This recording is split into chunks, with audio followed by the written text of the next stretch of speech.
یہ ہے غوث اعظم کا جلوہ۔ ایک روز ایک عیسائی نے اعلان کیا کہ ہمارے نبی مردوں کو زندہ کرتے تھے۔ مصطفیٰ جان رحمت سے کوئی واقعہ ایسا نہیں ہوا کسی مردے کو زندہ کیا۔ عیسائی اعلان کرتا تھا۔ غوث اعظم کو جب یہ خبر ملی کہ ایک عیسائی کہتا ہے نبی نے کسی مردے کو زندہ نہیں کیا اور حضرت عیسیٰ مردوں کو زندہ کرتے تھے، آپ گئے اور جانے کے بعد اس عیسائی سے آپ نے فرمایا، اے عیسائی تو کہتا ہے کہ میرے نبی نے کسی مردے کو زندہ نہیں کیا اور حضرت عیسیٰ نے مردوں کو زندہ کیا؟ کہا ہاں۔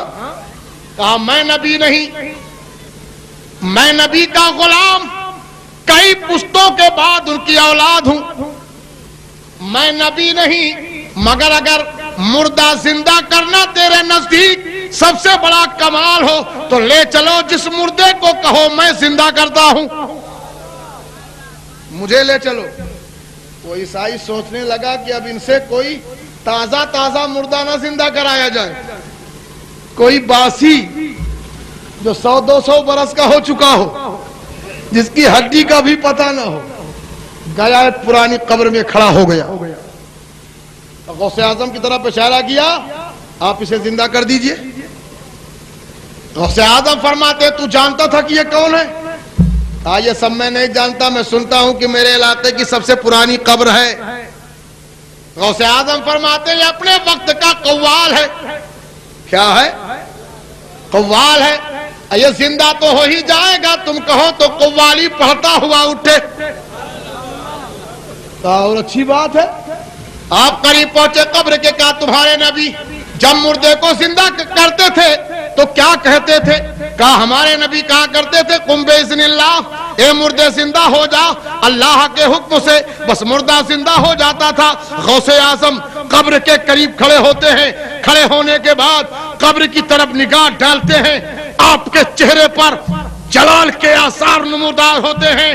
قم باذن اللہ فرماتے ہیں، قبر نہیں شک ہوتی، قم باذن اللہ، قبر شک نہیں ہوتی۔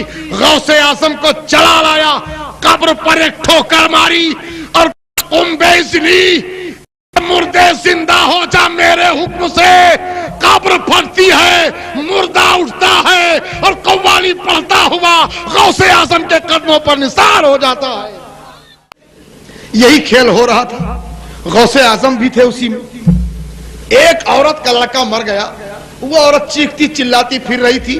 ایک آدمی اس کھیل کو بیٹھ کے دیکھ رہا تھا، اس نے عورت کو اشارے سے بلایا اور چپ چاپ سے اس سے کہا سنو اپنے مرے ہوئے لڑکے کو لے آؤ۔ کہا کیوں؟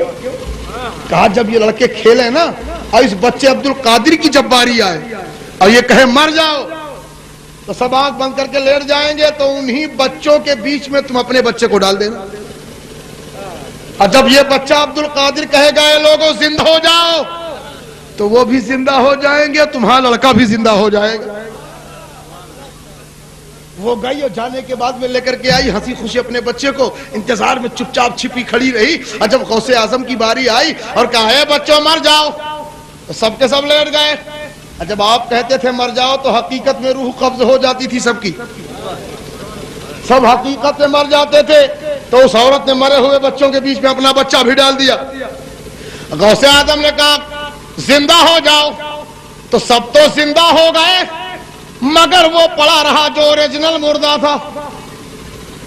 غوث اعظم قریب پہنچے، پیر کی ٹھوکر ماری، کہا سب کھیل رہے ہیں تو کاہے پڑا ہوا ہے؟ وہ بھی بچہ اٹھ کر کے بیٹھ گیا، سب بچوں کے ساتھ کھیلنے لگا۔ سبحان اللہ۔ نگاہ ولی میں وہ تاثیر دیکھی، نگاہ ولی میں وہ تاثیر دیکھی، بدلتی ہزاروں کی تقدیر دیکھی۔